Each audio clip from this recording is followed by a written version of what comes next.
Boa noite, pessoal. Sejam todos muito bem-vindos ao nosso primeiro Capacita do ano. Nesse curso nós vamos estudar a respeito da Bíblia e eu vou apresentar para vocês o curso antes de introduzir a primeira aula. Então vamos lá. A proposta desse curso é fazer um grande panorama do Antigo e do Novo Testamento, mas nós vamos começar falando sobre a origem das Escrituras, como que as Escrituras chegaram até nós. Depois nós vamos falar sobre os 5 primeiros livros da Bíblia que são chamados de Pentateuco. Vamos falar sobre os livros históricos do Antigo Testamento, os livros poéticos do Antigo Testamento. Vamos conversar sobre os livros proféticos do Antigo Testamento. Então, vamos falar sobre os Evangelhos, Atos, vamos falar sobre as cartas do Novo Testamento e Apocalipse. E por fim, nós vamos terminar o curso perguntando como é que eu posso ouvir a voz de Deus nas Escrituras. Qual que é a ideia desse curso? É pegar a história da transmissão do texto, como é que esse livro chega até nós, como é que nós, o que é que aconteceu para que esse livro chegasse nas nossas mãos. E depois nós vamos estudá-lo por partes, e à medida que nós o estudarmos, parte por parte, nós vamos observar a sua relação com a história e nós vamos observar a relação que esse livro tem com a teologia e a nossa vida. E por fim, depois de fazer todo esse trajeto, nós vamos nos perguntar o seguinte: como é que eu posso ouvir a voz de Deus quando eu leio esse livro? Não somente olhar para a sua história, não somente olhar para o seu conteúdo, não somente ser instruído a respeito da sua história e teologia, mas se eu usar esse livro, como é que eu posso aprender com o Senhor? E nós vamos encerrar o curso dessa maneira. Eu queria apresentar para vocês o professor desse curso. O professor desse curso ele é mestre em teologia, ele tem ênfase em exegese e crítica textual. Eu fiz o meu curso no Seminário Teológico de Dallas e durante 4 anos eu me especializei em exegese particular do Novo Testamento e crítica textual.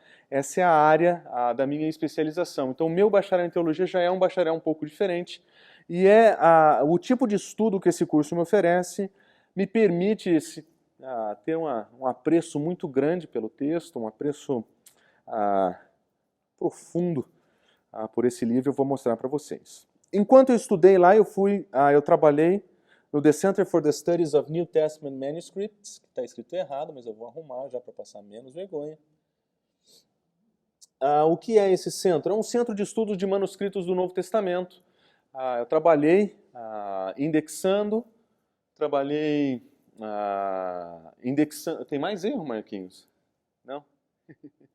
Indexando, colando, transcrevendo, traduzindo e estudando manuscritos em particular. E tive o privilégio de servir na Biblioteca Nacional de Atenas em 2 semanas, transcrevendo e estudando manuscritos. Está saindo? Foi mal, pessoal. Na Biblioteca Nacional de Atenas. Essa aqui é uma foto minha, trabalhando com manuscritos com o professor Daniel Wallace. Tive o privilégio de estudar 60 manuscritos, foi um privilégio muito legal, uma experiência muito marcante, e do meu lado está uma das figuras mais importantes da crítica do Novo Testamento e exegese do Novo Testamento, pelo menos de perspectiva evangélica. E enquanto eu estava lá, ele descobriu 7 novos manuscritos que ainda não tinham sido catalogados, então foi uma experiência incrível. Por causa disso, eu gosto de falar sobre esse livro de uma perspectiva histórica, de uma perspectiva crítica, e é sobre isso que eu gostaria de apresentar para vocês nesse estudo. Mas antes de fazer isso, eu gostaria de apresentar o que é que nós cremos. Quando nós falamos sobre as Escrituras, quais são as linhas gerais, quais são as doutrinas, quais são as convicções doutrinárias que nós temos a respeito desse livro. Se você já fez a nossa classe de novos membros, você já foi introduzido a uma parte dela que fala sobre quais são as nossas crenças. E nas nossas crenças, na declaração de fé, nós afirmamos o seguinte: nós cremos que a Bíblia é a revelação escrita de Deus aos homens, verbalmente inspirada, inerrante e infalível, e nós reconhecemos a sua suficiência e autoridade como palavra de Deus. É isso que nós cremos. Quando nós manuseamos esse livro, quando nós lemos esse livro, nós lemos um livro que é inspirado por Deus. Aquilo que está aqui nos foi entregue pelo próprio Senhor de uma forma inspirada, inerrante e infalível. É isso que nós cremos. Quando nós falamos que ela é inspirada, nós lembramos do texto de 2 Timóteo, capítulo 3, versículo 16, que diz o seguinte: toda a Escritura é inspirada por Deus e ela é útil para o ensino, para a repreensão, para a correção, para a instrução na justiça, para que o homem de Deus seja apto e plenamente preparado para toda boa obra. Existe uma ação de Deus de inspirar esse texto, de soprar sua verdade nesse texto, de tal forma que os agentes humanos, quando transcrevem, eles escrevem a palavra de Deus. Essa é a inspiração. O que nós queremos dizer quando falamos que ela é inerrante? Nós queremos dizer que ela não contém erros. De onde nós tiramos essa ideia? Jesus, quando fala sobre as Escrituras, ele diz o seguinte: enquanto existirem os céus e a terra, de forma nenhuma desaparecerá da lei a menor letra ou o menor traço até que tudo se cumpra. Aquilo que foi dito vai acontecer, aquilo que foi apresentado vai ser feito. Então nós acreditamos que a palavra de Deus, por ser palavra de Deus, representa um Deus que é verdade e não pode mentir, e como consequência disso, a sua palavra também é verdadeira e também não pode mentir, e ela também não vai conduzir ninguém ao erro. As pessoas que usarem esse texto, a que lerem esse texto, que se debruçarem sobre esse texto, a que se dedicarem a conhecê-lo como ele é e a aprender como ele é, elas são pessoas que não serão conduzidas ao erro, porque existe uma sabedoria divina colocada nesse texto. Então, nós lemos no Salmo 119, eu busco de todo o coração, não permitas que eu me desvie dos teus mandamentos, eu guardei no teu coração a tua palavra para não pecar contra ti. Aqueles que guardam a palavra no coração, que conhecem esse texto, que estudam esse texto, eles não vão pecar contra o Senhor, eles não serão conduzidos ao erros. Isso significa que todo mundo que lê esse livro nunca erra? Claro que não. Mas significa que aquele que guarda a palavra no coração, aquele que internaliza o conteúdo, ele vai ser orientado pela sabedoria divina a ponto de não pecar contra o Senhor. Então estão aqui. Essas são as 3 características das Escrituras, os 3 princípios teológicos que nós apresentamos sobre essa palavra. Ela é inspirada, inerrante, ela é infalível. Nós lemos aqui a palavra de Deus. Mas se alguém perguntasse, como foi que esse livro chegou até você? Porque eu sei, tenho convicção de que você, olhando para aquelas 3 afirmações, você fala, beleza, isso não só eu acredito, eu só consigo demonstrar. Um pouquinho, 2 ou 3 versículos eu consigo demonstrar o valor dessa escritura para mim, mas de onde é que ele veio e como é que ele chegou na sua mão? Você saberia responder essa pergunta? Porque essa é uma pergunta muito importante. E eu tenho a impressão que a maioria de nós ficaria chocado dizendo, opa, eu não sei exatamente como responder essa pergunta. Eu tenho esse livro, eu gosto desse livro, eu leio esse livro, mas eu não sei exatamente como ele chegou até mim. E tem um filme, já antigo, chamado Joana d'Arc, que conta a história de uma adolescente, jovenzinha, que ela se entende vocacionada por Deus para liderar o exército francês contra a Inglaterra e que por causa da intervenção dela, ela cria, a França seria vitoriosa na guerra. No início as pessoas compram a ideia, ela lidera com muita eficiência o exército, mas com o tempo o seu sucesso vai se apagando, as suas loucuras vão aparecendo, o exército francês começa a perder a força, até o ponto em que a Igreja Católica sugere que existe algo errado com essa menina, existe algo errado com essa mulher. E enquanto ela está presa, tem uma cena no filme que é interpretada por essa atriz, como é que ela chama? Mila Jovovich, alguma coisa assim. E tem uma cena em que ela está encarcerada no fundo de um castelo na França. E enquanto ela está lá, ela esfrega os punhos na parede para quem sabe conseguir desenhar uma cruz, para quem sabe conversar com Deus, para quem sabe ouvir a voz dele e entender o que ele tinha para falar. E enquanto ela faz isso, uma figura de roupa escura senta-se do outro lado da sala e pergunta o que é que ela está fazendo. E ela fala assim, eu queria que você saísse daqui, porque Deus só vai falar comigo quando você sair daqui. Aí fala assim, mas quem é você? E ela fala quem ela explica. E ela fala assim, mas como você sabia que você deveria fazer o que você fez? E ela começa a explicar, existiam sinais. Eu ouvi sinais. Eu ouvi o vento. Eu ouvi o sino.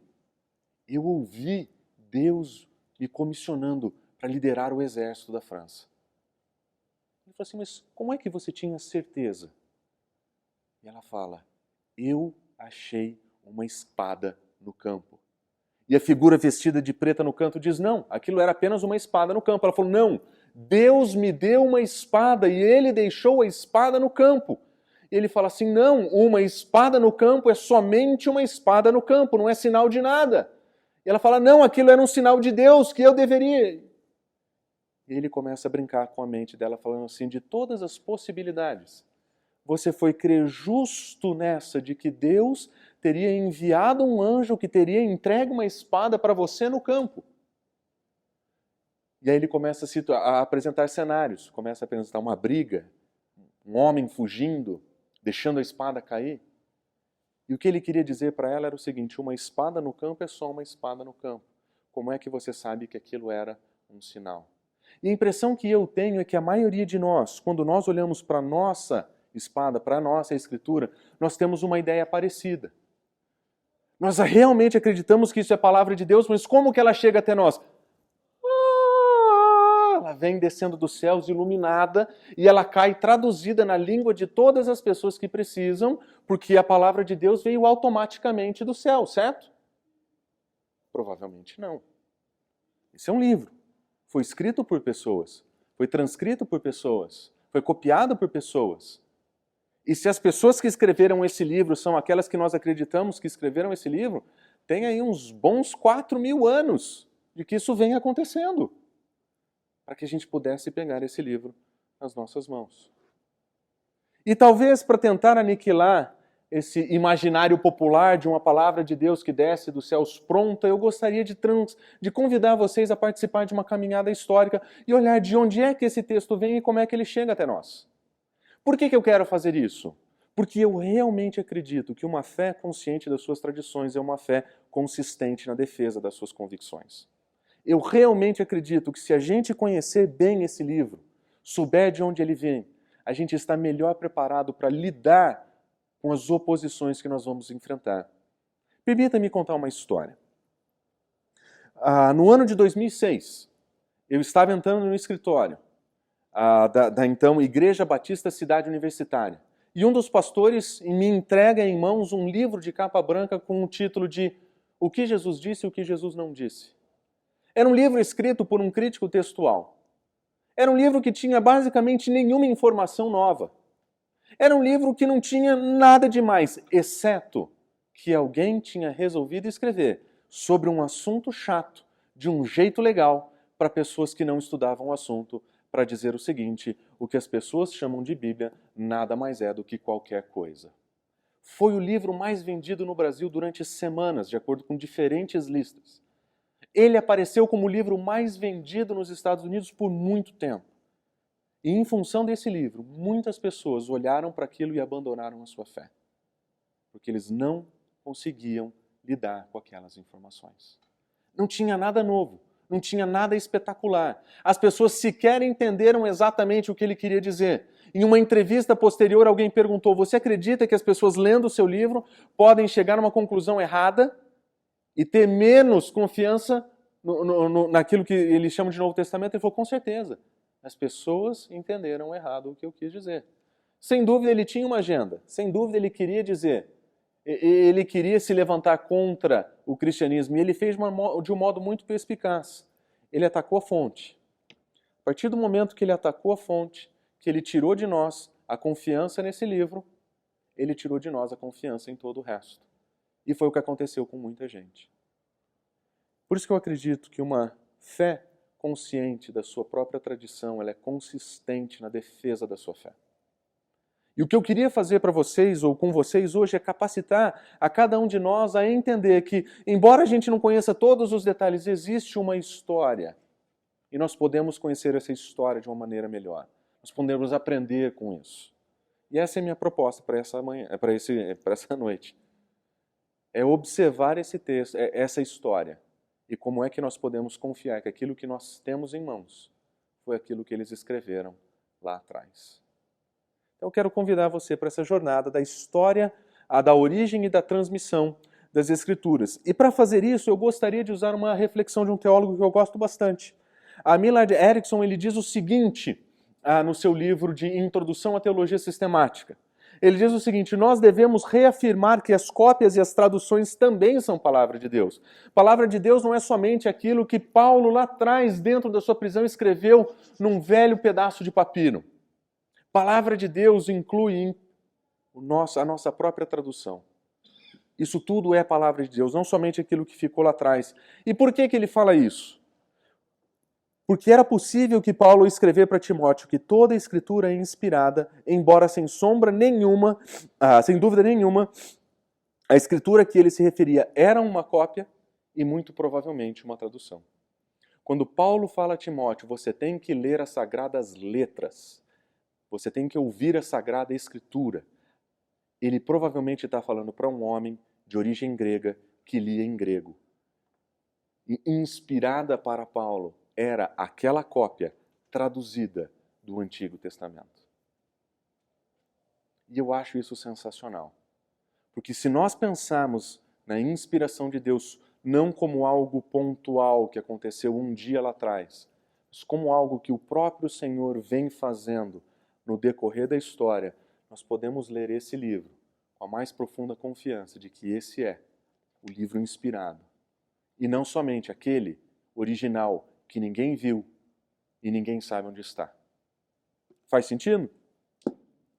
Faz sentido? Perfeito, então. Então vamos lá, de onde vem o nosso Antigo Testamento? O nosso Antigo Testamento tem uma história muito comprida, muito longa história de tradição, e eu vou pontuar algumas pessoas, alguns textos e algumas histórias para contar para vocês como é que esse livro chegou até nós e como é que nós usamos esse livro hoje. Tudo bem? E claro, como eu vou fazer um grande panorama em poucos minutos, eu certamente vou ser injusto com muita gente, muita história, com muita informação, é muito... o espaço de tempo para sintetizar num período curto de aula certamente não me permite fazer justiça a todo mundo no processo. Mas eu gostaria de convidar você a conhecer algumas pessoas importantes. Entre elas, um homem, já no período cristão, chamado Orígenes de Alexandria. Esse homem ele fez um negócio sensacional. Imagina por um momento um mundo sem internet, sem luz, sem a imprensa, sem impressora, sem computador, sem nada. Ele pega o material disponível que ele tem ao seu tempo e ele escreve aquilo que nós chamamos de hexápla. O que era hexápla? Hexápla era o texto daquilo que ele chamava de Antigo Testamento, e ele pega o texto do Antigo Testamento e ele escreve em hebraico, em grego, aí ele pega uma outra versão em grego e coloca do lado a versão de Simanco, a Septuaginta e uma versão de Teodócio. Ele coloca 5 traduções diferentes do texto hebraico em grego em colunas. E ele faz isso usando aquelas canetas de tinteiro que nem eram feitos com penas ou pedaços de madeira, e ele escreve em uma grande folha de pergaminho, ele escreve à mão os textos e as traduções. 6 colunas, o texto e as suas devidas traduções, considerando ainda uma transliteração do próprio hebraico. O que é que esse homem fez? Esse homem fez um negócio absurdo. Ele iniciou aquilo que hoje nós chamamos de o processo de transformar o texto numa poliglota. O que é uma poliglota? Poliglota é, na verdade, você pode ver isso com mais calma depois, uma versão que hoje nós temos impressa, editada, muito bonitinho. E nós temos aqui o texto grego, o texto hebraico, o texto em inglês e o texto em português. Hoje nós temos, em uma página, 4 idiomas ao mesmo tempo impresso. E olha o tamanho que nós temos o Antigo Testamento impresso em 4 idiomas. Imagina fazer isso à mão, com 6 colunas. O tamanho que esse livro não deve ter ficado. Ele era um homem, sem sombra de dúvidas, apaixonado pelo texto para gastar sua vida para fazer isso. E ali nós vemos a história de ver o texto sendo comparado.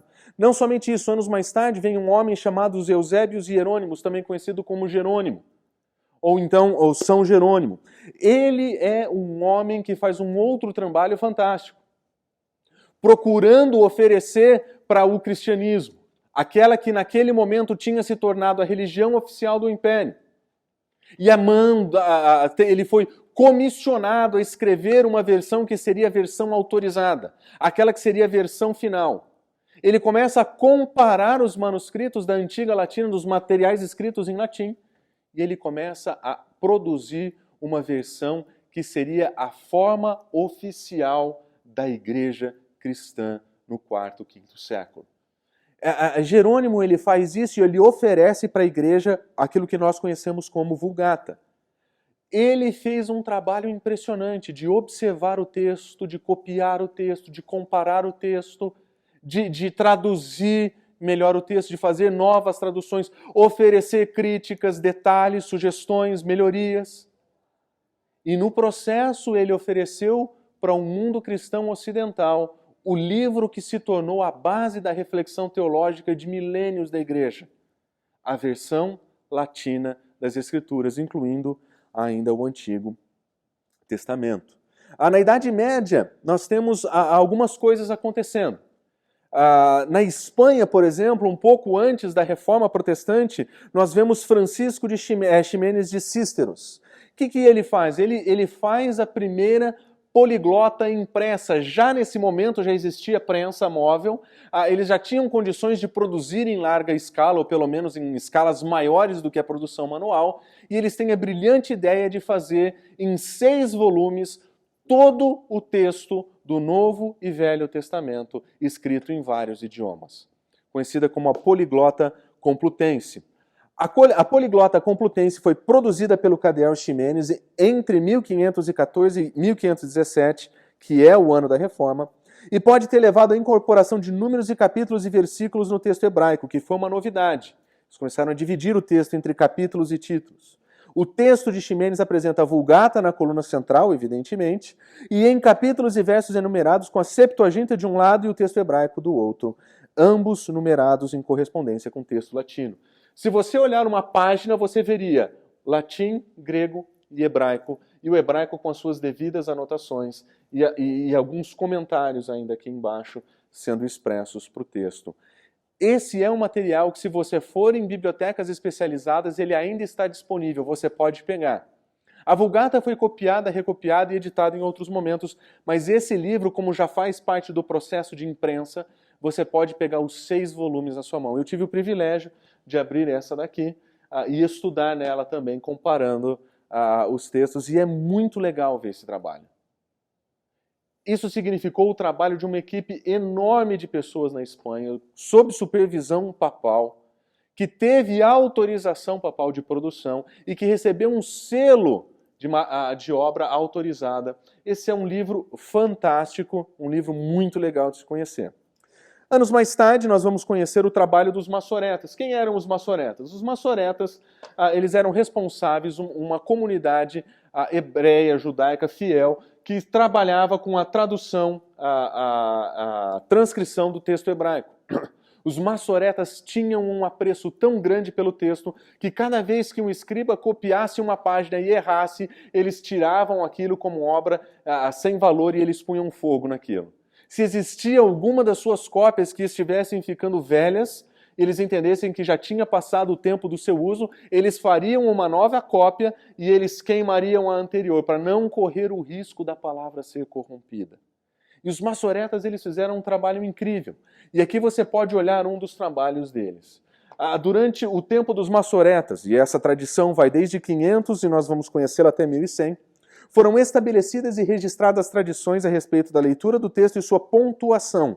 Eles diligentemente fizeram anotações meticulosas sobre o texto, desde o registro do número de letras usados no livro até a indicação da letra do meio do livro. Assim, a crítica textual desse período manteve basicamente o texto tradicional. Nessa página, nós não conseguimos ver muitas das suas anotações. Nós temos poucas anotações acima e algumas marcas de divisão do texto e contagem dele na sua lateral.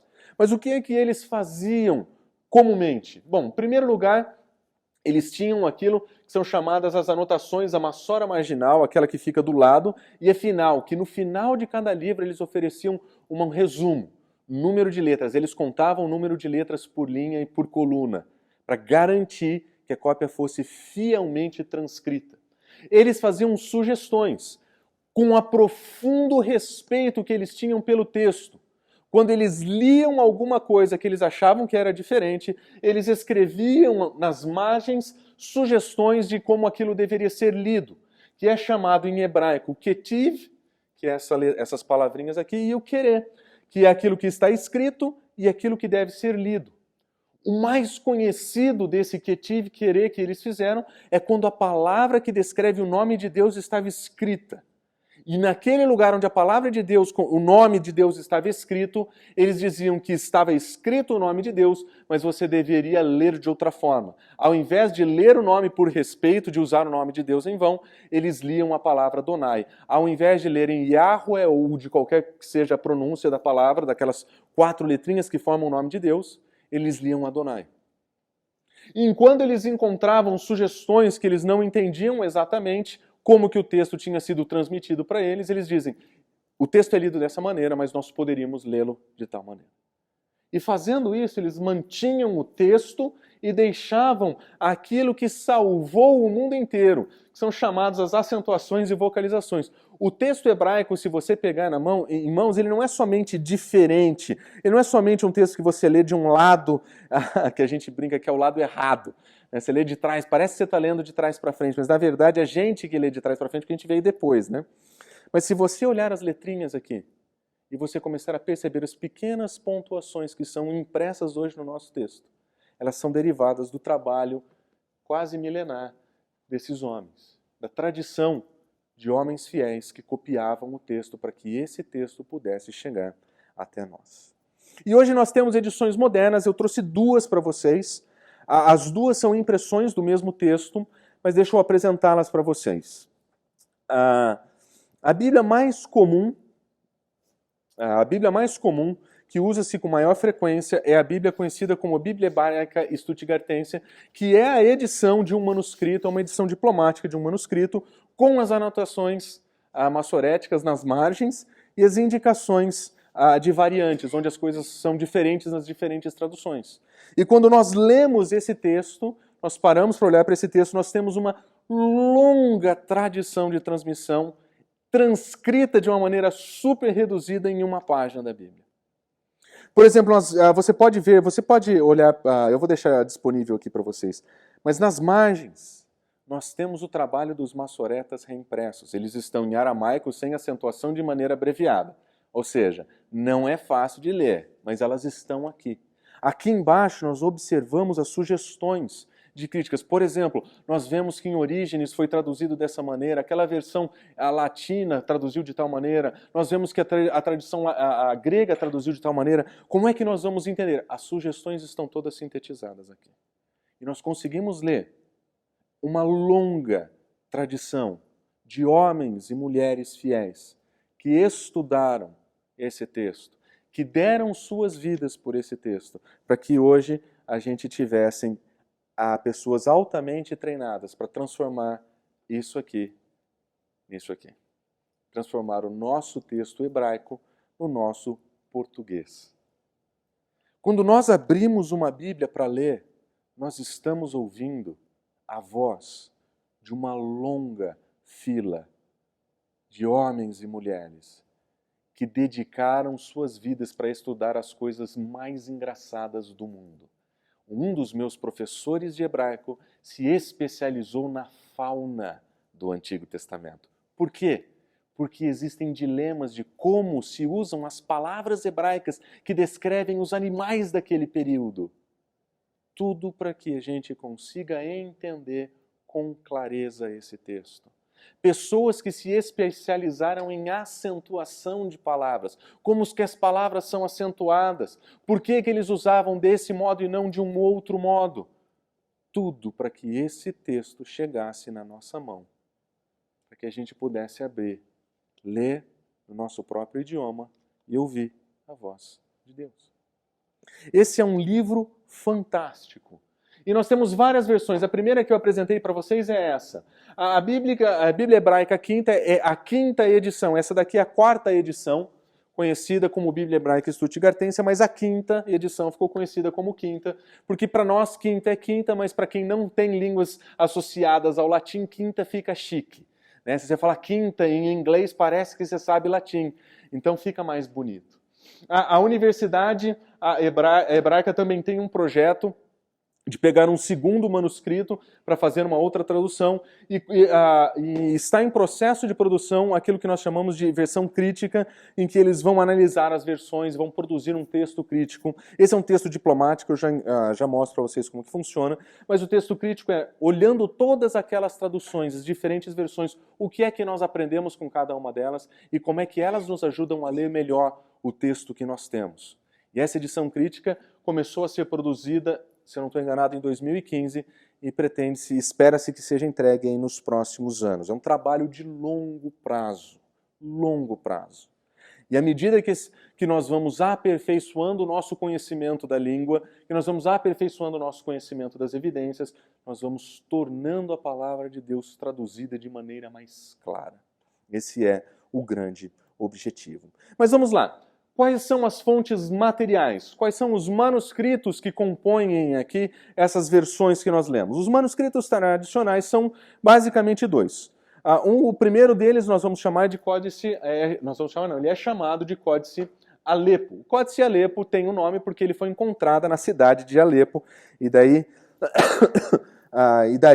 o seu nome. O Códice de Alepo recebeu do famoso estudioso medieval Aaron Ben-Asher as vogais e sinais de acentuações e notas massoréticas e é usado como texto base da edição da Universidade Hebraica. Infelizmente, esse códice, que é geralmente reconhecido como representando a tradição tiberiana padrão em sua melhor forma disponível, ele está incompleto. Lógico, materiais sensíveis ao longo da história, eles tendem a se deteriorar. E acontece que grande parte das evidências que nós temos, elas estão fragmentadas, elas estão corrompidas, elas se perderam no processo, ela não está completa. Mas esse é um material incrível. As pontuações, a acentuação, essa tradição tiberiana vem da região de Tiberíades, de onde eram treinados os escribas. Esse é um texto incrível, tão incrível que ele é usado como base de um dos projetos de produção impressa até hoje, que é a versão diplomática. O outro manuscrito que se faz isso é o Códice Leningrado, que é o códice que está transcrito aqui. Quando você lê a versão impressa da Bíblia Hebraica Stuttgartense, você vai ler as mesmas letrinhas que estavam no texto massorético do Códice Leningrado. Eles pegaram todo o manuscrito e reproduziram de maneira impressa aqui. E aqui eles deixam as anotações dos escribas e eles adicionam, como eu mencionei para vocês, as outras informações de outras versões.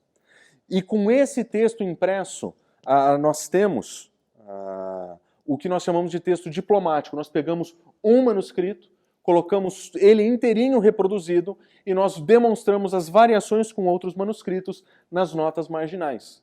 E daí a ideia de que ele vem de uma dessas fontes. Um terceiro manuscrito também comum é conhecido como Códice do Cairo, e a partir de agora você já sabe que ele recebe esse nome por causa de onde ele foi achado. Ele é extremamente importante também. Ele também representa a escola de Moisés Ben-Asher, de 895, e ele contém parte dos profetas, os antigos e os últimos, parte dos profetas. Esse já é um manuscrito mais trabalhado, mais bonito, mais artístico. Eu não consegui encontrar nenhuma imagem livre dele para usar para vocês. Então a imagem que eu reproduzo aqui é a única que o Wikipedia oferece. Então é o melhor que eu consegui para vocês. Mas eu tenho boas notícias. Se vocês quiserem passar por aqui depois, eu tenho versões impressas desse manuscrito nesse livro. E se você quiser, depois você pode ver também. Agora temos uma outra fonte de informação, que são os manuscritos de Qumran, os manuscritos do Mar Morto. Essa imagem que eu tenho usado como fundo para a apresentação é um pedaço de um rolo do livro de Isaías que foi encontrado em Qumran, em uma das cavernas em Qumran. Conta-se a história de que camponeses andando pelo deserto, uma criança teria jogado uma pedra para dentro de uma caverna, e essa pedra que ele joga era teoricamente para espantar algum bicho, algum animal que eles teriam ouvido do lado de dentro, mas quando ele joga a pedra bate num vaso de cerâmica e quebra. E quando eles escutam o barulho da cerâmica quebrando, eles entram, e quando eles entram, eles encontram um vaso que protegia uma série de manuscritos. E claro, a notícia se espalhou, os manuscritos foram vendidos, arqueólogos invadiram a região e começaram a investigar as cavernas. E à medida que eles entravam nas cavernas do deserto de Qumran, eles iam revelando mais manuscritos e mais manuscritos e mais manuscritos. E você sabe que esses materiais feitos à base de pergaminho, eles não vão durar para sempre. Mas pelo fato de que eles ficaram sem ter sido manuseados durante séculos, escondidos em um lugar seco, que era perfeito para a preservação desse tipo de material, nós conseguimos resgatar vários documentos de uma comunidade que se entendia, a comunidade que tinha saído de Jerusalém para resgatar e restaurar a fé de Israel. E lá o que eles faziam? Eles transcreviam o texto das Escrituras, eles estudavam o texto das Escrituras, eles escreviam sobre o texto das Escrituras, e todo esse material hoje encontrado é disponível para estudo. E olha só o que nós aprendemos sobre eles. Até a descoberta dos manuscritos do Mar Morto, os manuscritos hebraicos mais antigos e existentes de qualquer parte significativa, elas eram do século VIII depois de Cristo. Até então nós não tínhamos nada até o VIII século. As coisas mudaram drasticamente, no entanto, com a descoberta dos manuscritos nas cavernas em torno de Qumran em 1947.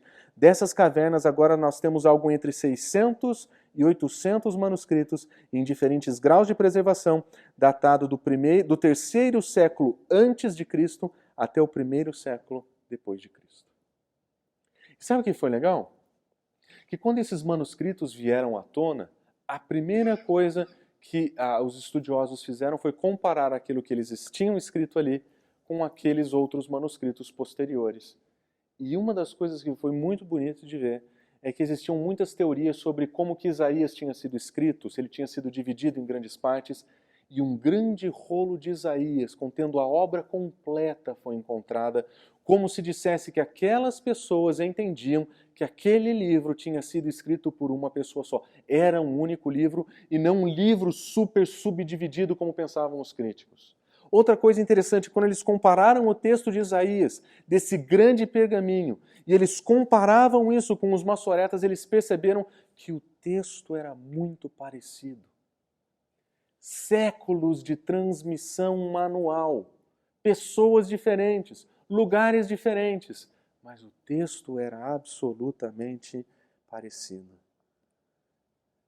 Temos outras evidências. Além dessas, nós temos que, provavelmente, a mais antiga evidência do Antigo Testamento é a versão grega traduzida do Antigo Testamento, que fragmentos aí vão ser encontrados datando períodos bem antigos, nós temos testemunhos bem antigos deles. Bruce Metzger diz o seguinte: não é apenas a tradução mais antiga, mas é também a mais valiosa. Nós temos várias versões delas, várias delas são posteriores, mas algumas delas são datadas do terceiro século antes de Cristo, e aqui nós temos uma das evidências mais antigas desse texto. E se nós temos um texto que é traduzido, é porque eles tinham uma versão na linguagem original antes disso. Então o que os estudiosos da Septuaginta fazem é sempre procurar no texto da Septuaginta qual era o texto hebraico que eles estavam lendo. E quando comparados, nós vamos encontrando muitas similaridades. Quando as diferenças aparecem, os estudiosos deixam uma notinha para a gente falando onde estão essas diferenças. Além deles, nós temos o Pentateuco samaritano, nós temos a Peshitta, que é uma versão siríaca, e nós temos os Targums. Os Targums são muito legais porque eles são quase que comentários. Nós encontramos o texto expandido. O texto ele é explicado. E nós encontramos ali como que as pessoas interpretavam aquele texto em diferentes lugares do mundo, em diferentes situações. Uma muito legal, que é o Targum que contém o livro de Gênesis, quando ele explica a marca que Caim leva no seu rosto, quando ele é amaldiçoado por Deus, ele recebe uma marca e ele sai por toda a terra como alguém que não deveria ser tocado. Uma das tradições diz que ele ganhou um cachorro. Na verdade, a marca era um cachorro. Ele não foi atacado porque ele tinha um cachorro bravo. Era basicamente essa uma das interpretações. Então os Targums eles representam para nós não só um dos ambientes de manutenção do texto, mas também de como que as pessoas entenderam esse texto em diferentes lugares da história. Então deixa eu dar um exemplo para vocês. Se você abrir esse livro hoje, no livro de Salmo, capítulo 11, versículo 1, você leria o seguinte: no Senhor eu me refugio. Como então você pode me dizer, fuja como um pássaro para os montes? Esse é um salmo atribuído a Davi.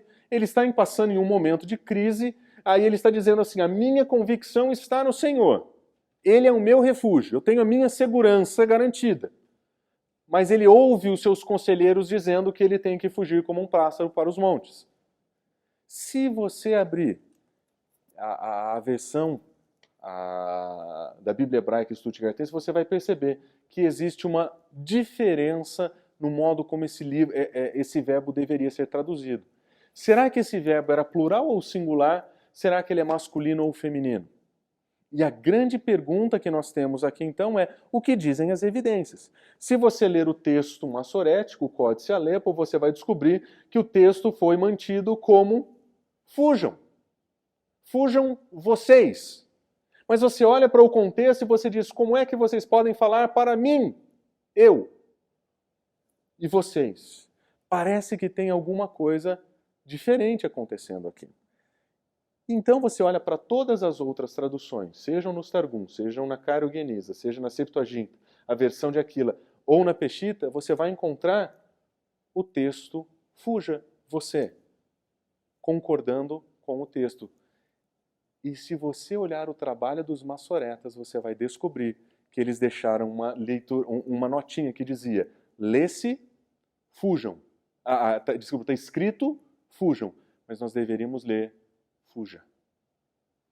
E a soma dessas informações, que são encontradas espalhadas em obras diferentes, de pessoas diferentes, lugares diferentes, momentos históricos diferentes, nos permitem resgatar o sentido correto do texto. Isso é o que nós chamamos de crítica textual. Olhar para todas essas evidências e pegar, através das evidências, identificar qual é o texto correto. E é isso, de uma maneira muito simples, o que os estudiosos fazem com o Antigo Testamento inteiro. Falando sobre isso, Paul Wegner diz o seguinte: ao segurar o texto moderno do Antigo Testamento em nossas mãos, é difícil compreender todas as vidas e talentos dedicados para prepará-lo, por mais de 3.000 anos. O grande respeito pela Escritura e a devoção aos detalhes e à providência que preservaram ao longo dos milênios um texto que é notavelmente confiável. Esse livro passou na mão de muita gente. Gente que amava esse texto, que entendia que esse texto era a revelação de Deus. E por causa dessa paixão, eles transcreveram, traduziram manualmente, sistematicamente, por toda a história, para que um dia a gente pudesse segurar o nosso Antigo Testamento em português, na nossa língua. Essa é a história do Antigo Testamento. Vamos fazer um pause rapidinho, aproveitar que tem um maravilhoso café para nós ali? E aí nós voltamos falando sobre o Novo Testamento.